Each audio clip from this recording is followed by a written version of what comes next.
everybody, it's Tony here from Copper and Ink. I just wanted to first of all start off by saying thank you for ordering our Valentine's Day Cook at Home kit.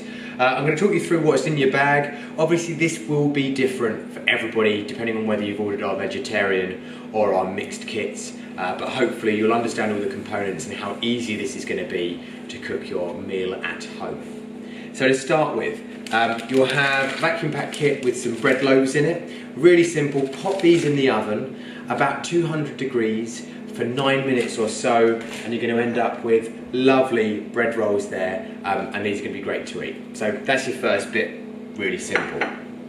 Second, we've got 2 butters for you. Again, if you're vegetarian, you'll have 1 butter, but you've got our chicken skin butter. I'm just going to get this out now and pop it in a little butter dish. And pop that to one side with our bread, and you've also got a plain butter, which is what you'll get if you're vegetarian.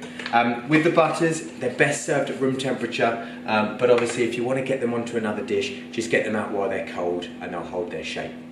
Now let's move on to the main event. As starters, we've got our burrata box here. The burrata itself is served at room temperature. You just want to pinch of salt on there.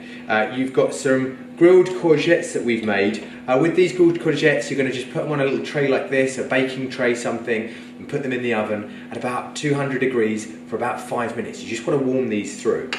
Also in here, you've got some basil oil, room temperature, some courgette ribbons, again room temperature, and then this last little bag, this is our romesco sauce. This has got nuts, so if you've got a nut allergy, leave it alone.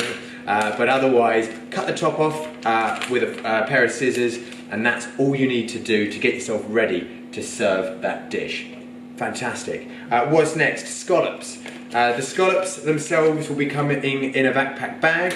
Again, just snip these open, and then with your scallops, I'm going to just put them on a little tray here. I'm going to show you how to cook these in the next video, but these scallops are absolutely beautiful. We've got these from Ellis & Jones in Greenwich itself. Really great to have their support, and if you do live locally and you're looking for some really nice seafood, go and see those guys. But these scallops are absolutely beautiful. King scallops there from Cornwall. Then what else have we got in here? We've got our chamula. Again, this is a room temperature garnish, so all we're going to do is we're going to snip the top off of our backpack bag, and we'll be able to access that with a spoon later on.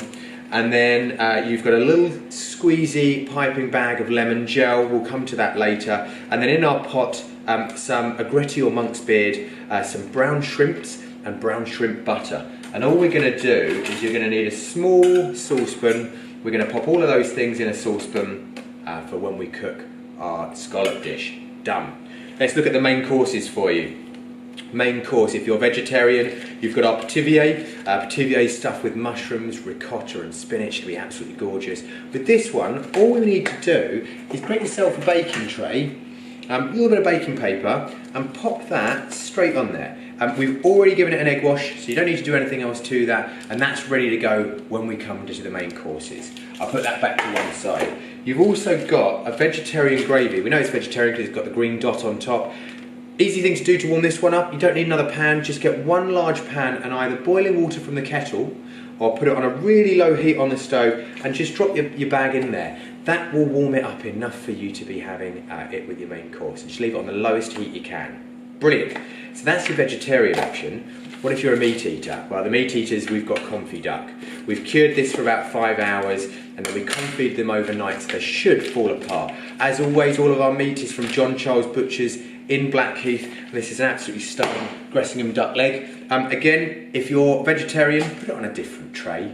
But for me and Becky, we don't care sharing, so it's fine. Put it on a baking tray again. This will go to later on. For both of your main courses, we've got a box of vegetables. You've got braised red cabbage. Now you can warm this up in your pan of boiling water, but I prefer with the red cabbage just to pop it in a small saucepan itself, and we're going to reheat that, and again we'll show you that in the next videos. Then we've got a celeriac puree. Pop that in with your gravy. You've got your duck sauce. Pop that in there as well to warm through. Fantastic. And you've got 2 little cubes of dauphinoise potatoes. We're going to pop these on the baking tray with our duck and with our petivier. Done. We're nearly set up for a meal already and we haven't even started cooking. It's brilliant. Finally, let's look at desserts, because obviously everybody loves a dessert. You've got 2 desserts here. You've got the rhubarb frangipan tart. Comes in a pot with the rhubarb coulis and custard. The custard, believe it or not, straight in that pot of boiling water. Again, that's going to get hot and be ready to eat. The frangipan tart we're going to put on a baking tray, but obviously you'll put that on a separate one from your meat and your veg. And the coulis, that's just ready to go. And then finally, we've got our chocolate delice. It's got a little bit of baking paper wrapping around it just to stop it sticking to anything in the pot. All you're going to do is just peel that off and pop that on a plate later on. We've got some raspberries and we've got our raspberry ripple clotted cream, and I'll show you how we deal with that later. And then just to finish off your meal, macaron, obviously, because they're great. Again, the macaron has nuts, as does the frangipan tart, so if you have a nut allergy, stay well away from those. Everything else though, you should have. That's pretty much us set up. Some things you're going to need: a frying pan if you're having the scallops, a couple of baking trays comes in handy, you've got your small pots here, and then as always if you're cooking, a little bit of salt, a little bit of olive oil or rapeseed oil or vegetable oil. I've got a couple of cubes of butter. You can use marge as well if you're cooking the scallops. And then as always, I've got a pot of spoons because that's what I need. Hope that all makes sense. You should see what you've got in front of you, unpack everything when you're ready to start cooking, and then come back and look at the next videos to actually see how to cook your dishes and how to plate them up. Thanks for watching, we'll see you in a minute.